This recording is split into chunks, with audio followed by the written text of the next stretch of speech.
அது என்ன surprise management? Surprise ஆச்சே, சொல்ல மாட்டேனே. நீ எதுக்காக வந்தியோ அதை செஞ்சு முடிக்கணும். உங்களுக்கு பிடித்த சீரியல்களின் ஃபுல் எபிசோடுகளை சன் டிவியில் ஒளிபரப்பான உடனே எக்ஸ்க்ளூசிவாக சன் நெக்ஸ்டில் மட்டும் ஃப்ரீயா பாருங்கள்.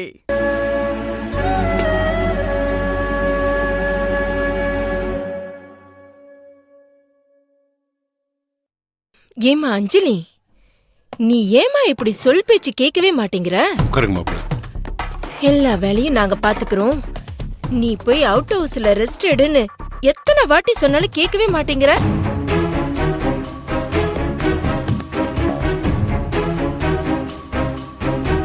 வம்படியே இப்படி வந்து வேலை செஞ்சுக்கிட்டு இருக்க.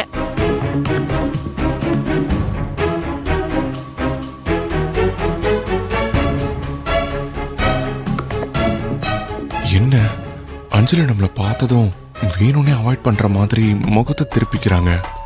என்னாச்சு? ஏன் இப்படி பண்றாங்க?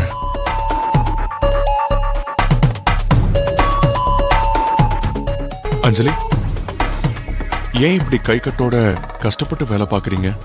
அதான் ஆண்டி சொல்றாங்கல்ல, போய் ரெஸ்ட் எடுக்க வேண்டியது தானே. வேலை பார்க்கறதுல எனக்கு எந்த கஷ்டமும் இல்ல சார். எந்த வேலையுமே செய்யாம சும்மா இருந்தாதான் எனக்கு ஒரு மாதிரி கஷ்டமா இருக்கும். இப்போ நம்ம முகத்தை பார்த்தே பேச மாட்டேங்கிறாங்க. ஒருவேளை சூப்பர் மார்க்கெட்ல அவங்கள காப்பாத்துறதுக்காக நான் என்ன செஞ்சேங்கிறது அவங்களுக்கு தெரிஞ்சிருச்சோ? அந்த கோவத்துல நம்ம கிட்ட இப்படி முகம் கொடுத்து பேச மாட்டேங்கிறாங்களா? மாப்ள, ஆண்டி, நானும் எவ்வளவுதான் மாப்ள இவகிட்ட சொல்றது? அம்மா தாயே, நீ எந்த வேலையும் பார்க்க வேண்டாம், போய் ரெஸ்ட் எடுன்னு நான் கெஞ்சாத குறையா சொல்லிட்டேன். ஆனா நான் எப்படி சொன்னாலும் அவ கேட்காம இப்படி பிடிவாதமா இங்க வந்து நின்னு வேலை பாக்குறா மாப்ள.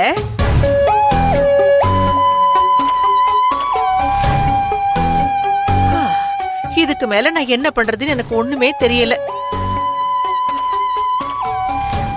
இவ்வளவு நேரம் அஞ்சலியை கூப்பிட்டு வேலை செய்ய சொல்லிட்டு இப்ப மாப்பிள்ளைய பார்த்தோன்னே எப்படி நடிக்கிறாங்க ரெண்டு பேரும்.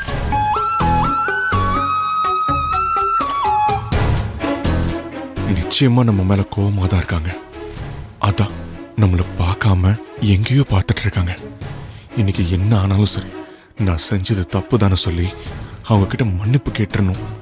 இல்லைன்னா எனக்கு இனி நிம்மதியா தூக்கமே வராது. என்னாச்சு மாப்பிள்ள? ஒன்னும் இல்லை அங்கிள். சாப்பிடுங்க.